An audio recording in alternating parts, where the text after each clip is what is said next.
Muy buenas noches. Una de las grandes preocupaciones que tenemos los colombianos es la manera como ha crecido los cultivos de coca en el país. Naciones Unidas ya habló de 143.000 hectáreas. Es una extensión sin precedentes en la historia de Colombia. Nuestro invitado de esta noche, por esa razón, es el doctor Eduardo Díaz Uribe, quien es el actual director para la sustitución de cultivos. A ver, doctor Eduardo, preocupante cifra, ¿no? Sí, la cifra es preocupante, efectivamente. Pasamos, según el último registro, de 96.000 hectáreas a 142.000, lo cual da cuenta de un incremento muy importante. Esto ya había sido mencionado a principios de año por el Departamento de Estado, que habla de una cifra superior, pero esta es la cifra cierta, 142.000 hectáreas. Es una cifra preocupante, y más en este momento que estamos en el proceso de construcción de la paz, y para nadie es un secreto que la presencia de los cultivos alienta a quienes quieren hacerse a esos territorios, las BACRIN y otros grupos que ven en esto una oportunidad para fortalecerse, de donde, como lo decía Pardo hoy esta mañana en una reunión, la superación de este tema, la sustitución y retirar esas plantas es supremamente importante, y esto lo estamos ya haciendo con las comunidades. ¿Esta mañana en qué reunión? No, hubo una entrevista en Caracol donde le preguntaban sobre los riesgos al proceso de paz. Mencionaba este tema de las bandas criminales, los clanes estos, y hacía una afirmación que es cierta: donde hay una planta de coca hay quien la compre y va a tratar de enriquecerse. Entonces es muy importante avanzar en esto de la sustitución. Pero, doctor Eduardo, ¿qué es lo que ha provocado ese crecimiento tan increíble de la siembra de plantas de coca? Hay muchas hipótesis, pero todas son parte del problema. En primer lugar, la devaluación del peso. Esta grande devaluación que hemos tenido del peso, pues da lugar a que por los mismos dólares se reciban más pesos. Ahí hay un estímulo que es propio de todo producto, comillas, de exportación. Pero perdón, a los campesinos no les llegan los dólares. Pero a quienes financian los cultivos sí. Entonces reciben más pesos por efecto y entonces estimulan los cultivos. Segundo... Perdón, sobre el primer punto, tiene usted razón, yo me equivoqué en lo siguiente. ¿Cuál es la cadena? Okay. Primero el cultivo. El cultivador no recibe mayor cosa, uno no consigue un campesino rico. De ahí para adelante vienen quienes... Perdón, el que cultiva coca, hoja de coca, ¿por qué la cultiva? Porque generalmente están ubicados en territorios, Yamid, donde producto de la ausencia de una reforma agraria y una reforma rural en el pasado, muchas comunidades se desplazaron a esos territorios que fueron los territorios donde se desarrolló el conflicto armado. De hecho, fíjese lo siguiente: en el 68% de los territorios donde hoy hay coca, nunca llegó un programa de desarrollo alternativo por efecto del conflicto. Ahora estamos entrando. ¿Desde cuándo estamos entrando? Desde enero de este año. El acuerdo se firmó en noviembre, el Acuerdo Colón, y nosotros el programa de sustitución empezamos a entrar acompañados de las FARC a estos territorios a finales de enero de este año. O sea, llevamos 6 meses entrando a terreno con importantes avances. La cifra que aparece de Naciones Unidas es de diciembre, es decir, todavía no aparece registrado lo que hemos estado avanzando en el territorio. Pero usted trabaja es con ellos, con los campesinos. Nosotros trabajamos con los campesinos, nosotros no hablamos con las matas, nosotros hablamos es con los campesinos y llegamos a acuerdos para la sustitución, y en ese ejercicio nos están acompañando las FARC. Ahora, como el diálogo de ustedes y como la propuesta de sustitución es con los campesinos, ellos realmente no están tan afectados en el ingreso.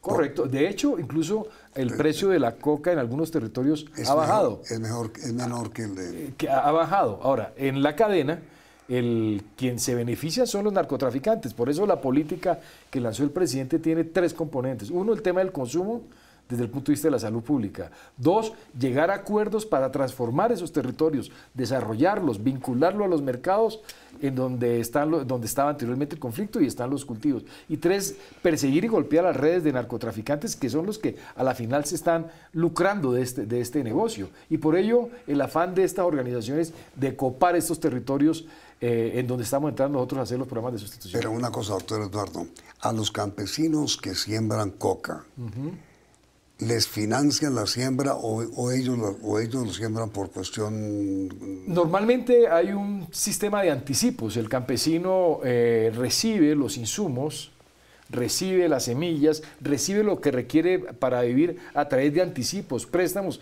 y la verdad es que él siempre está pignorado, es el que menos gana y siempre está debiendo, y es una cadena endemoniada, donde nunca es un hombre libre, sino está endemoniada, pero claro, la coca le ofrece la certeza de que se la compran. Tiene un ingreso. Y tiene un ingreso que en condiciones normales, en esos territorios que son tan aislados, son tan distantes, donde no hay vías, donde no hay pocas oportunidades, pues normalmente viviría en condiciones mucho más precarias que las que tiene. Entonces se trata de transformar esos territorios, por eso la propuesta no es simplemente sustituir las matas, sino desarrollar esos territorios, y eso forma parte del punto 1 del acuerdo final, el de reforma rural integral. Pero entonces, ¿cuál es la gran dificultad que usted ha tenido para que los campesinos le acepten sustituir la hoja de coca por cualquier otro cultivo? Pues Yamid, mire, entre el 1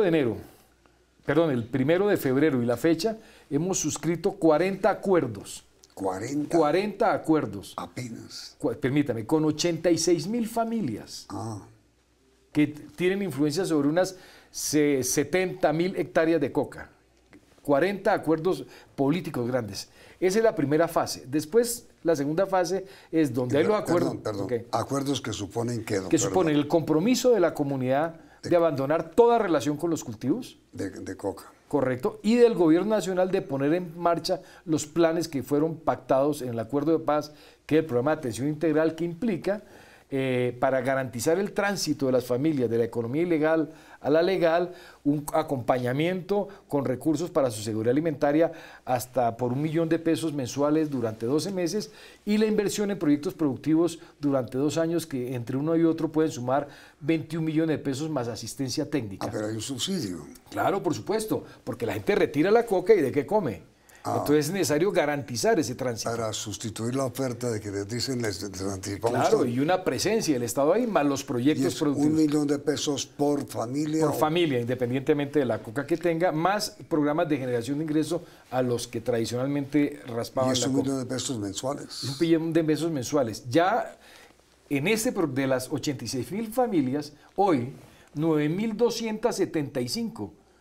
Porque lo primero que hay que hacer es explicarle a la gente, pero explicado a la gente toca un trabajo muy minucioso de ir familia por familia. De las 86.000, ya 9.275, o sea, algo más del 10%, ya suscribieron individualmente acuerdo con nosotros. ¿Y de dónde sacamos 86.000 millones? Vale, no, los recursos están previstos. Este año hubo una adición del Congreso de la República de $310.000 millones para poder en marcha este programa que arrancó, como le digo, hace 6 meses. El primer acuerdo ya con familias individualizadas lo hicimos el 11 de mayo, con las primeras 500 en la Uribe Meta, y ya vamos en 9.275 y seguimos trabajando. Y aquí hay una buena noticia en medio de las dificultades. Bueno, las zonas donde han crecido los cultivos no se han regado por todo el país, están concentradas en estas zonas, y hoy lo decía el funcionario de Naciones Unidas que dirige en Colombia el tema de la lucha contra la droga y el delito, Bo Matiesen, las FARC han cumplido su compromiso y los cultivos no han crecido donde estaban las FARC. Y abandonaron. Bueno, las FARC ya se retiraron a las zonas de normalización, sí. Y ahí estamos junto con ellas entrando. ¿Cuáles son las zonas? ¿Son Catatumbo? Catatumbo con un gran crecimiento, Putumayo, Nariño, y hay un gran crecimiento ahorita en la zona del Nudo de Paramillo, de mucha influencia de las Bacrín y el Clan del Golfo, y algo en el sur de Bolívar. Esas son las zonas más Antioquia críticas. No. Antioquia sí, el Nudo de Paramillo involucra Antioquia y Bajo Cauca, que es antioqueño, y Córdoba. Todo el Nudo de Paramillo. Y Bajo Cauca es una zona muy crítica. Igualmente hay una situación crítica en el Cauca. El Cauca que es tan complejo, el departamento del Cauca. También. Sí, también hay en zonas. Tenemos en el Putumayo, en Catatumbo, en Tumaco. Pero, por ejemplo, ya hicimos el primer acuerdo con 1.970 familias en Tumaco, que ya entraron al programa a empezar el proceso. O sea, estamos avanzando a buen ritmo. Hay que acelerar, cumplir la meta, pero estamos avanzando con mucho trabajo, en un trabajo muy minucioso, a buen ritmo. ¿Por qué es tan difícil el acceso a Catatumbo? Yamid, son regiones que estuvieron abandonadas por efecto del conflicto armado. Eso está lleno de ELN, de vaqueros. Claro, y eso es difícil llegar allá y claro, es muy complicado. Pero en las zonas donde estaba las FARC hemos entrado, allá yo he dormido varias veces, incluso en una escuela nos ha tocado hacer ahí cama común en el piso, trabajando con las comunidades. Pero digo, Catatumbo es una especie de república independiente donde... No crea, ahí hay una, por ejemplo, está... Secuestran periodistas, secuestran... hay presencia de actores ilegales, pero también hay presencia de comunidades, eso hay que decirlo. Ahí hay comunidades y comunidades que le están apostando a la paz. Pero es la región que más siembra coca, ¿no? Y Tumaco, y en la zona de Tumaco tiene más coca que Bolivia. Así es. Y es una situación complejísima porque de por medio están otros actores, pero allá también. Pero yo invitaría al país que mirara, y es no solamente lo que estamos enfrentando, sino que allá hay ciudadanos que quieren vivir en Colombia, que quieren tener acceso al progreso, a la salud. Es con ellos que estamos trabajando.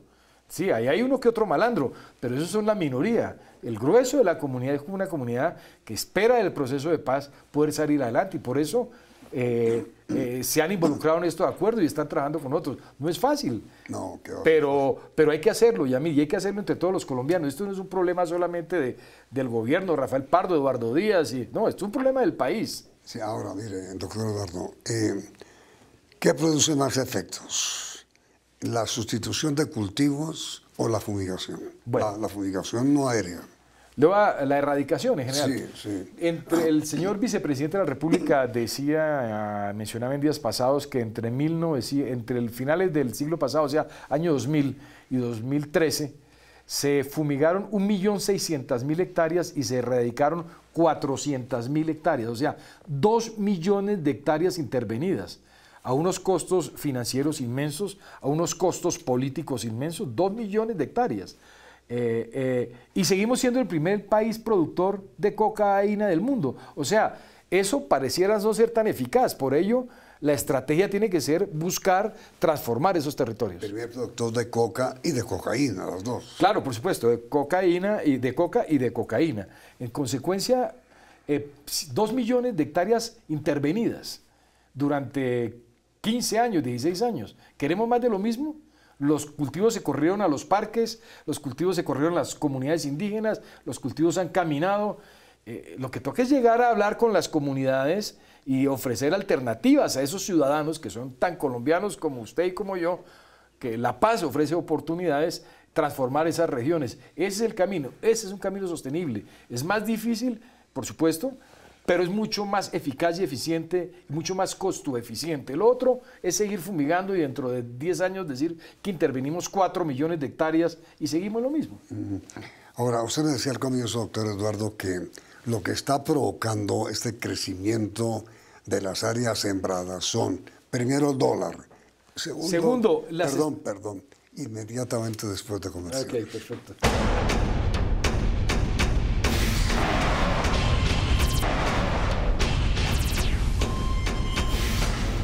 ¿Cuál de las dos balanzas pesa más? Bueno, me preguntaba usted sobre las causas. No, así, perdón. Pero, entonces, sí, es cierto también que el proceso y el acuerdo de paz pudo haber generado expectativas y eso, sin lugar a dudas, también incidió. Y otro fenómeno que está muy bien documentado por estudiosos es el precio del oro. Hay una correlación entre el precio del oro. En la medida en que el precio del oro cayó, se trasladaron capitales de las mafias hacia los cultivos de coca. Eso está claramente demostrado. Entonces, son múltiples los factores, cuál pesa más, menos, eso depende de la región en que estemos. Pero lo cierto es que estamos frente a una situación preocupante que es necesario enfrentar con herramientas que garanticen sostenibilidad y progreso para el país. Y el acuerdo de paz es la más grande oportunidad. En esto estamos entrando a los territorios y de nuestro lado están quienes antes protegían esos cultivos. Pero las FARC, doctor Eduardo, firmaron la paz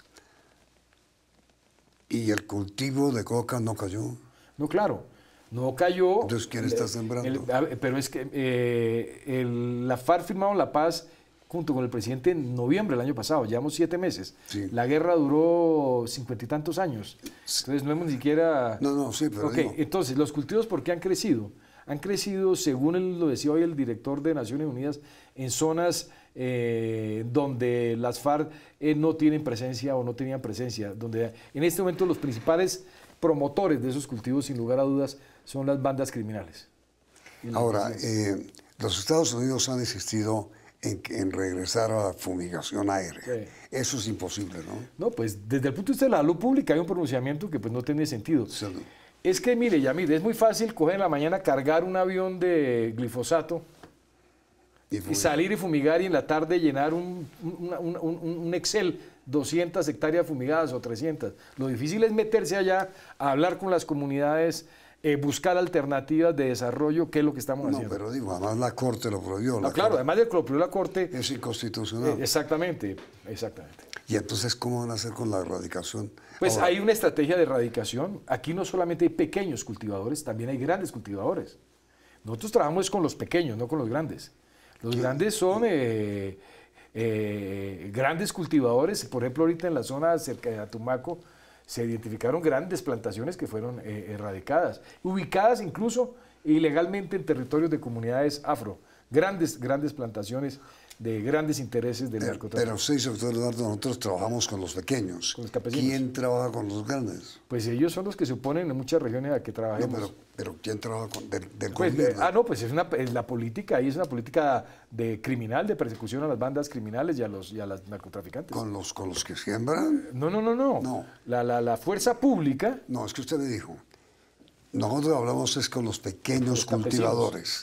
¿Quién habla con los grandes cultivadores? No, pues los grandes cultivadores son parte de las redes narcotraficantes, están íntimamente relacionados, así como, y ahí a ellos les toca la política criminal. Ellos son los dueños de los grandes laboratorios, son los dueños de las rutas. ¿Y siembran? Hay algunos que están sembrando y controlan grandes siembras, en manos de campesinos pobres sin tierra. Pero ahí hay en algunas zonas grandes plantaciones que corresponden a intereses económicos muy fuertes del narcotráfico. En Putumayo y Catatumbo. En distintas regiones hemos encontrado ese fenómeno, de grandes plantaciones que no corresponden al campesino, que es con el que nosotros podemos llegar a acuerdos. Pero ese, doctor Eduardo, es un fenómeno muy nuevo, porque nunca yo había sabido que los narcotraficantes fueran quienes estuvieran cultivando. Hay cultivos financiados por grandes narcotraficantes. No, financiados es una cosa. Sí, sí, claro. Es que un narcotraficante no va a poner a sembrar. Es lo que yo digo. Ese vive en Cali, en Medellín, en Bogotá o en Miami. A ver, todos son campesinos igual. El que está ahí metido sí, pero la propiedad de esas grandes plantaciones no es del campesino. Y no se va a hacer nada ahí. Claro, ahí se actúa con mecanismos de política criminal para perseguir esas redes. Pero ¿cómo si? A ver, hombre. Y con los campesinos se buscan alternativas para ellos. Pero si el gobierno sabe dónde están esas zonas, dónde están esas áreas, ¿por qué no las ocupa? Porque todo en este mundo es ilegal e informal. Ahí no hay un título de propiedad, ahí todo está por debajo de cuerda. Es decir, aquí no hay registro de nada. Entonces usted llega a un territorio y se encuentra a un hombre sin tierra, con una familia en unas condiciones miserables, que está dedicado o a cultivar una pequeña parcela que él maneja directamente o a cuidarle a uno grandotote que le entregó eso y le genera un ingreso. Es decir, quienes viven en esos territorios son personas muy pobres. Pero mira, doctor Eduardo, todas estas áreas y estas hectáreas sembradas de coca estaban antes en poder de las FARC.